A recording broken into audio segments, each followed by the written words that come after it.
Welcome into the Fast Break here on Inside the Auburn Tigers. Jason Caldwell and Mark Murphy from Inside the Auburn Tigers magazine, newsletters, and AUTigers.com. And Mark, no change in the status of Austin Wiley, D'Angelo Purifoy as the Tigers get ready to get into action.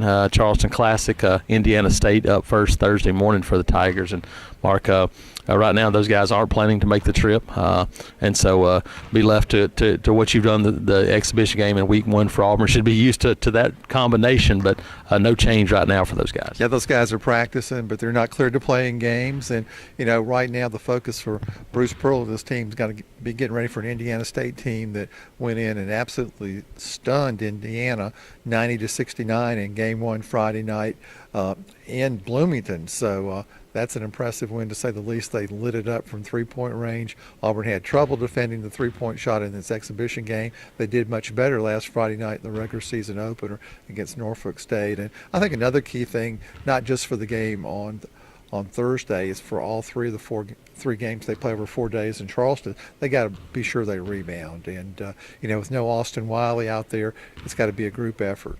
Absolutely. You look and Horace Spencer, and Anthony McLemore, those guys got to be big. But I think Marchimo Kiki, as he continues to settle in, has become an important player for this team. And then, Bruce Pearl said that they're getting better and more consistent play out of those guards and rebounding. But Deshaun Murray, Malik Dunbar, those guys have got to come up big on the glass. You're right. And, you mentioned Chuma. I was watching him in practice this week, and, boy, he was really playing well. And, the fans who haven't had a chance to see him play really well in a game yet are going to see a player I think is really talented, both as a rebounder and as a scorer, and just good all-around player. And, over in Italy, he was the leading rebounder for the team, averaged more than double figures. Yeah, so, it should be a big challenge. Like you said, Indiana State goes on the road, beats Indiana by 20. That's Auburn's opponent out of the gate in Charleston Thursday morning. We'll have coverage at AUTigers.com.